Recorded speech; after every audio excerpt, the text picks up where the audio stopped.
지난 영상에서 월츠의 신현실주의가 갖는 가장 큰 특징은 국제 정치가 국제 체제의 구조에 의해 결정된다는 것이라고 이야기했죠. 그래서 국제 체제의 구조가 대체 뭔데? 라는 의문이 드실 겁니다. 오늘 영상에서 이 구조란 무엇이고 어떻게 형성되는지에 대해 자세히 알아보겠습니다.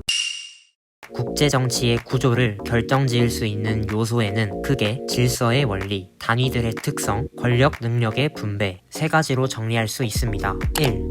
질서의 원리. 질서의 원리란 국제 질서가 이루어지도록 하는 원리를 말합니다. 그 원리가 무엇인지 구체적으로 알아보죠. 우선 월츠는 국제 체계가 무정부 상태로 고정되어 있다고 얘기합니다. 월츠에 따르면 국내 정치 체계의 단위들은 명령, 복종의 관계에 놓여 있습니다. 국내 체계는 모두 중앙 집중적이고 위계적이죠. 예를 들어 국내에서는 행정부가 법을 집행합니다. 이 말인즉슨 개인이 정부의 법을 따르지 않는다면 처벌을 피할 수 없게 됩니다. 만약 우리가 세금을 안 내고 뻑이면 어떻게 될까요? 걸리는 순간 바로 쇠고랑 차는 신세가 되겠죠. 혹은 우리가 근로계약을 맺고 알바를 시작했다 가정해볼까요? 돈 때문에 뼈 빠지게 알바했더니 사장놈이 계속 아이 좀만 기다려봐, 내가 좀 사정이 있어서 그것만 해결하고 돈 줄게, 이 지랄을 한다면 바로 그냥 마랑 빙의해서 개집게로 그냥 이렇게 해야 되나? 이렇게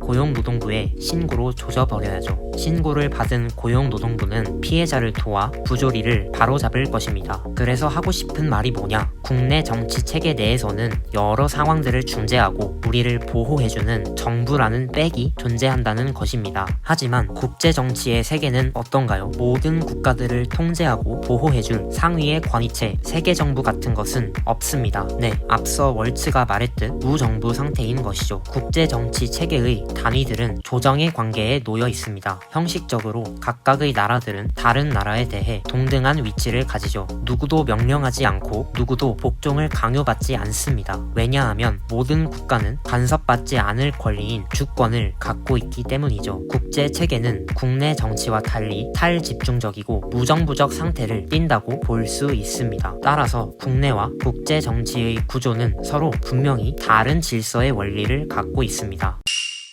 이때 국제 체계에서의 무정부성은 단순히 상위의 권위체가 없다는 것 그 자체만을 뜻합니다. 이게 무슨 말이냐? 무정부성을 띈다고 하여 국제 정세가 무조건 동물의 왕국 마냥 통제불능 개판 5분 전의 상황에 놓여 있는 것은 아니라는 것입니다. 정부가 없는 상태는 불안정을 가져올 수도 되려 더 안정적인 상황을 만들 수도 있습니다. 정해져 있는 결과는 없다는 것이죠. 다만 국제 정치의 무정부성은 국가들로 하여금 자조의 방식을 요합니다. 앞서 계속 말해왔듯이 국내 정치는 위계 질서가 있어 상위의 권위체인 정부가 나를 보호해주지만 국제 정치는 그런 게 없습니다. 알아서 잘 딱 깔끔하고 센스 있게 생존해야만 합니다. 즉 각 국가들은 자신의 생존과 안보에 대해 스스로 책임을 져야 하기 때문에 자조의 원칙의 지배를 받을 수밖에 없습니다. 모든 국가가 자조를 위해 노력해야 한다. 즉 스스로 힘을 키워야 한다는 식의 논리는 고전적 현실주의와 유사하다고 볼 수 있습니다. 그렇다면 두 이론 사이에는 어떤 차이가 있을까요? 바로 힘을 추구해야만 하는 이유에 있습니다. 고전적 현실주의는 그냥 인간이 그러한 본성을 갖고 있으며 국가도 인간과 다를 바 없다고 주장합니다. 이와 달리 신현실주의는 무정부 상태 속에서 국가가 자신의 안전을 최종적 가치로 두어 이를 달성하기 위한 수단으로서 힘을 추구한다고 주장합니다. 한 발 나아가 월츠는 모든 국가가 생존만을 유일한 목표로 보는 것이 아닌 생존 이외의 다양한 목표들을 가질 수 있다고 주장합니다. 물론 그 어떤 목표보다도 생존은 모든 목표의 전제 조건이라 보았습니다.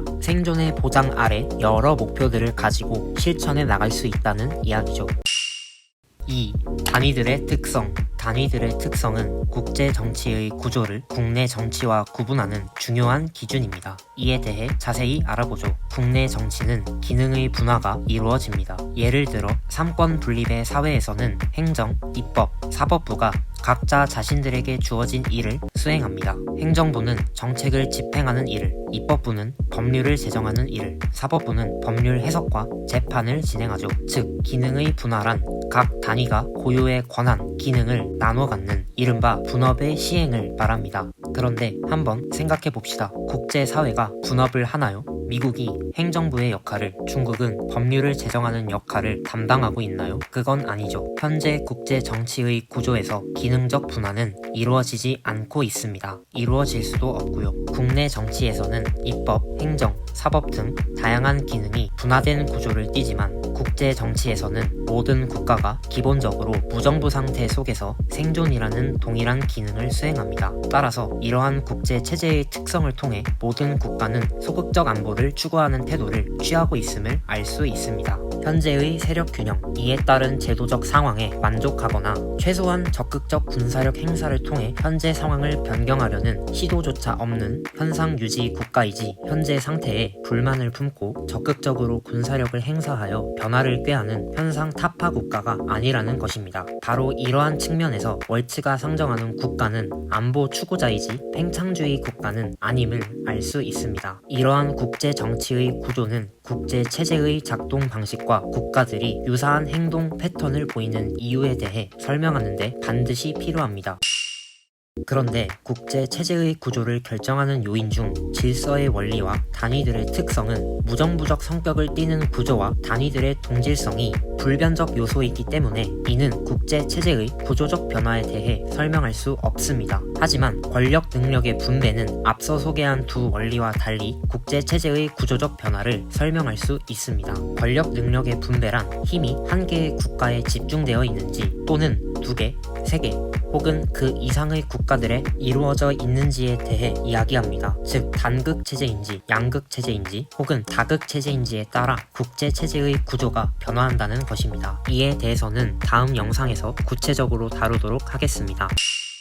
앞으로는 영상이 매달 첫째 주와 셋째 주 금요일 오후 5시에 주기적으로 업로드될 예정이기 때문에 구독과 좋아요, 알림 설정까지 꼭 부탁드립니다. 시청해주셔서 감사합니다.